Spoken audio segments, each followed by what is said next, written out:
नमस्कार, आप सभी का स्वागत है योग और स्वास्थ्य पर आधारित हमारे इस बेहद खास कार्यक्रम स्वस्थ विचार में। मैं हूं आपके साथ आपका साथी विकास। दर्शकों, स्वस्थ विचार कार्यक्रम में हम आपके लिए रोजाना कुछ बेहतर लाने का प्रयास करते हैं। रोज अलग अलग विभिन्न प्रकार के नुस्खे उपचार आप तक पहुंचाते हैं और ये सब इसलिए होता है ताकि आपके अंदर जागरूकता उत्पन्न हो। और यही जागरूकता आप यदि अपने दिनचर्या में इसका प्रयोग करें, इसका सदुपयोग अपने जीवन में करें तो यकीनन आपको बहुत लाभ होने वाला है। और इन सभी विषयों में हमारा मार्गदर्शन करते हैं जाने माने असाध्य रोग निवारक गायत्री सिद्ध पंडित श्री लक्ष्मण दास रतन भारद्वाज जी। तो आइए सबसे पहले गुरु जी का स्वागत करेंगे और कार्यक्रम की शुरुआत करेंगे। गुरु जी, आपका बहुत बहुत स्वागत है। नमस्कार। नमस्कार। ये कार्यक्रम हम आपके लिए इसलिए भी लेकर आते हैं दर्शकों, ताकि आप अपने आप को निरोगी रखने में बहुत ज्यादा सफल हो सके और कहीं और जाने की आपको आवश्यकता ना पड़े, आप अपना उपचार स्वयं कर सकें।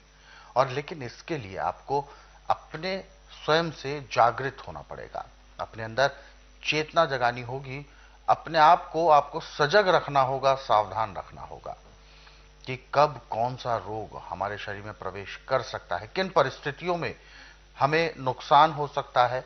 और यदि कोई सिम्टम्स आपको नजर आते हैं, कोई लक्षण अगर आपको महसूस होते हैं, तो उसके आधार पर आप अपना उपचार स्वयं कर सकें।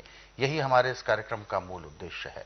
और इसीलिए आप सभी को हम याद दिलाते हैं कि जब भी आप इस कार्यक्रम को देखने बैठे तो कॉपी और पेन भी साथ में जरूर लेकर बैठें। जो भी नुस्खे उपचार आपको बताए जाए उनको आप लिख जरूर लें। तो आगे बढ़ते हैं और शुरू करते हैं आज के मुख्य विषय पर चर्चा। गुरु जी, आज के इस अंक में हम हल्दी जैसे एक महत्वपूर्ण वस्तु पर बात करेंगे, एक औषधि पर बात कर रहे हैं। लेकिन हमने बहुत तरीके की चीजें आपसे जानी हैं हल्दी के बारे में। आज मैं जानना चाहूंगा पुरुषों के लिए किस तरीके से हल्दी काम कर सकती है, या पुरुषों के लिए कैसे लाभदायक है। महिलाओं के लिए भी बहुत ज्यादा लाभदायक है, बच्चों के लिए भी है, चोट के लिए भी है, हर चीज के लिए। लेकिन पुरुषों के पुरुषत्व के लिए बिल्कुल, मैं इस बात पर इसलिए भी वजन दे रहा हूं क्योंकि पुरुष का सबसे जरूरी है गृहस्थ जीवन का अच्छा होना। तो ऐसे में पुरुषत्व को के लिए हल्दी किस प्रकार सहायक होती है? देखिए, यदि आपको पेशाब में धात आ रही है, बिल्कुल, और हल्दी को आप शहद में मिला के चाट रहे हैं, आपकी धात बंद हो गई। अच्छा। और यदि आपको आंतों के अंदर अल्सर पैदा हो गया, बहुत भयंकर दर्द होता है उसमें, खाया पिया पचता नहीं ठीक, जख्म बन जाते हैं। हाँ, उसको भी हल्दी भरती है। उसके लेने का तरीका भी शहद में ही है। अच्छा, शहद के साथ ही उसको भी लेते हैं। और जब पाचन शक्ति खराब हो जाए, पूरा काम नहीं कर रहे, तो हल्दी और शकरकंदी, शकरकंदी भून करके और उसमें हल्दी और नींबू का रस मिलाओ, उसके देने से उसका लीवर, पैंक्री और तिल्ली, गुर्दा जबरदस्त काम करता है। यानी जैसे कोई चीज कीचड़ में फंसी थी, निकाल ली और वो पानी से धो के बिल्कुल साफ कर दी। जब उसकी ठंड भी निकल गई, कीचड़ भी निकल गया, तो कैसे भागती है वो, ऐसे शरीर के अंदर है। यदि आपका खून शुद्ध है, आपको बीमारी कोई नहीं है। जब खून के अंदर किसी किस्म का आक्रमण होता है, इन्फेक्शन होता है, तो आपको कमजोरी महसूस होती है। जिनको हमेशा शरीर में टूटा टूटा शरीर रहता है, काम करने को मन नहीं करता, आलस आ जाता है शरीर में, हल्दी को कच्ची, इसमें कच्ची हल्दी चलेगी, कद्दूकस कर लें, कद्दूकस करके उसको घी के अंदर थोड़ा फ्राई कर लें, उसके अंदर आप बिना मसाले का गुड़ मिला दें और उसके छोटे छोटे लड्डू बना लें। एक लड्डू सुबह, एक दोपहर, एक शाम को, 3 लड्डू रोज खाने हैं।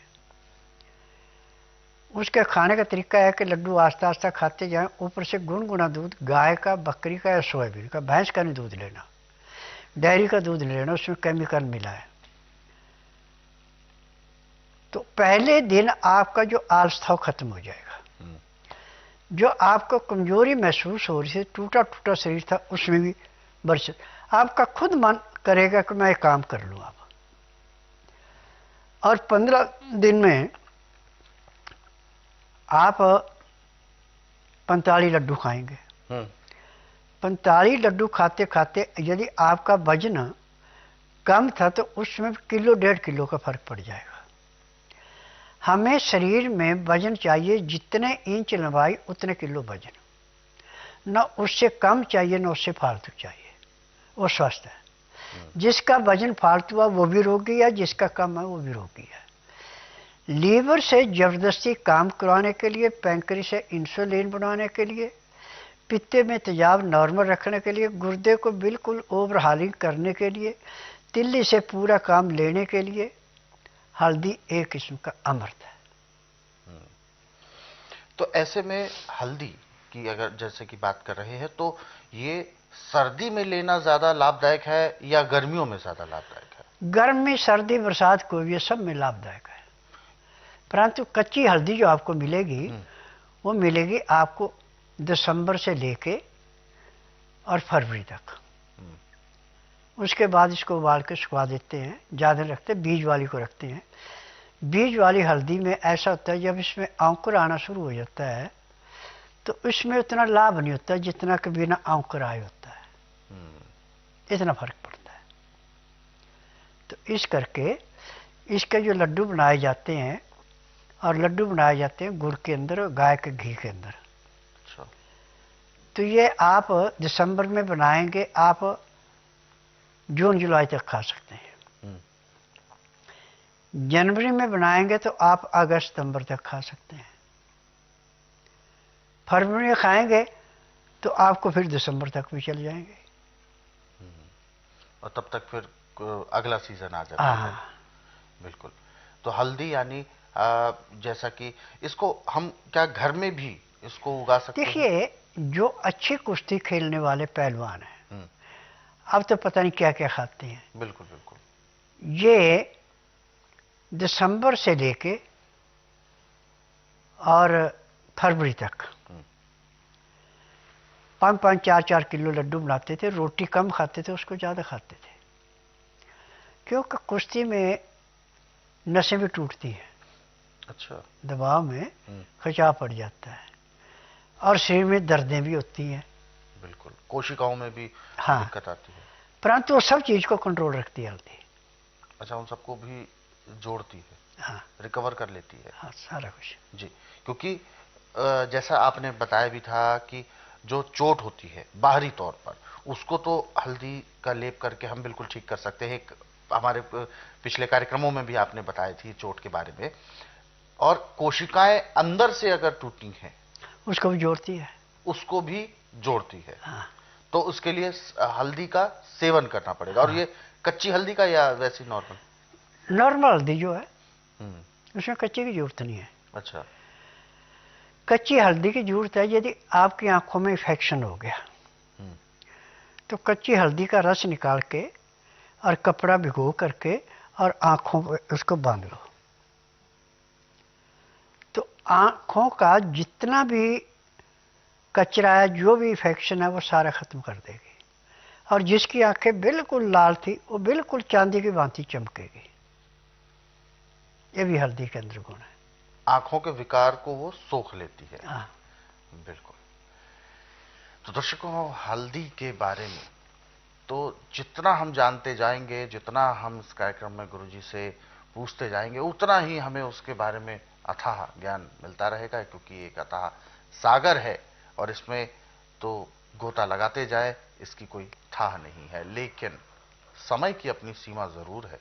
और ऐसे में जो उपचार आपको फिलहाल बताए गए हैं, इनको आप लिख जरूर लेंगे। और इस वजह से हम आपको याद भी दिलाते हैं, कॉपी पेन साथ में जरूर लेकर बैठा करें। क्योंकि महत्वपूर्ण नुस्खे उपचार हैं और ये उपचार केवल आज या कल तक के लिए सीमित नहीं है। ये आपकी पूरी उम्र भर आपके साथ रहेंगे। और यदि इन उपचारों को आप अपने घर पर रेगुलरली करते हैं तो ये आगे आने वाली पीढ़ी तक भी पहुंचते हैं।